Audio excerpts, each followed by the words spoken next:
Travel and tours association کے نو منتخب عہدیداران کا کہنا تھا کہ ایسوسیشن کا دائرہ کار سرگودا ضلع بھر کی تمام تحصیلوں تک بڑھایا جا رہا ہے تاکہ ایسوسیشن سے متعلقہ مسائل اور مختلف اداروں کی جانب سے آنے والی مشکلات کو باہمی اتفاق سے حل کرنے میں مدد مل سکے۔ اس سلسلہ میں سرگودا ضلع کی تنظیم کی کوشش ہے کہ اس میں سہیوال، سلاوالی، شاہپور، بھلوال، بھیرا، کوٹ مومن کی تحصیلوں میں بھی ٹریول ایجنسیز کے مالکان کو بھی اس تنظیم کا حصہ بنایا جائے تاکہ ہم مل کر اپنی ایسوسیشن کو فعال بنانے کے ساتھ ساتھ ساتھیوں کے مسائل حل کر سکیں۔ بسم اللہ الرحمن الرحیم جی، Sargodha travel and tours association کے تمام ممبران کا بہت بہت شکریہ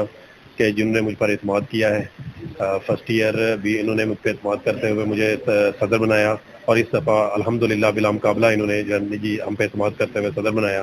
اور میں انشاءاللہ پچھلے سال بھی اپنی پوری کوشش کی ہے، اس سال بھی پوری کوشش کروں گا کہ جو بھی ایسوسیشن کے مسائل ہیں ان کو بھرپور طریقے سے حل کیا جا سکے۔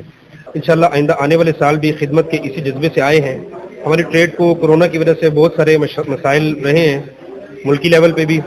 اور انٹرنیشنل لیول پہ بھی۔ انشاءاللہ پوری کوشش کر رہے ہیں، ملکی لیول پہ ہوں، انٹرنیشنل لیول پہ ہوں، اپنے پل کا کردار ادا کریں گے اور اپنی ساری صلاحیتوں کو بروئے کار لاتے ہوئے جو ہماری ٹریڈ کے لوگوں کے مسائل ہیں انشاءاللہ اچھے طریقے سے ان کو حل کریں گے۔ اور میں بینگ ایز ایڈوکیٹ دوبارہ یہ اعادہ کرتا ہوں کہ میرے کسی بھی ٹریڈ پارٹنر کو کسی بھی عدالتی کارروائی میں کبھی مشکلات کا شکار نہیں ہونا پڑے گا، اور کبھی بھی کسی بھی عدالتی کارروائی میں فیس کی مد میں 1 روپیہ بھی خرچ نہیں کرنا پڑے گا، چاہے ایف آئی اے کا میٹر ہو، چاہے کسی تھانے کا میٹر ہو، چاہے کورٹس کا میٹر ہو۔ انشاءاللہ ہم در میں سکھ میں پوری کابینہ، پوری ایگزیکٹو باڈی اپنے ٹریڈ پارٹنر کے ساتھ کھڑے ہیں۔ ٹریول اینڈ ٹورز ایسوسیشن کے نو منتخب عہدیداران کا نوٹیفکیشن جاری کرنے کی تقریب سے خطاب کرتے ہوئے نو منتخب صدر مدثر خالد وڑیچ، محسن منیر، محمد محسن بلوچ، محمد اقبال، جنید اسلام سمیت الیکشن کمیشن کے چیئرمین عبدالصمد نے ممبران کے اجلاس سے کیا۔ مقررین نے کہا کہ ایسوسیشن کے مختلف مسائل کا سامنا رہتا ہے جس کے حل کے لیے آپس کا اتحاد وقت کی اہم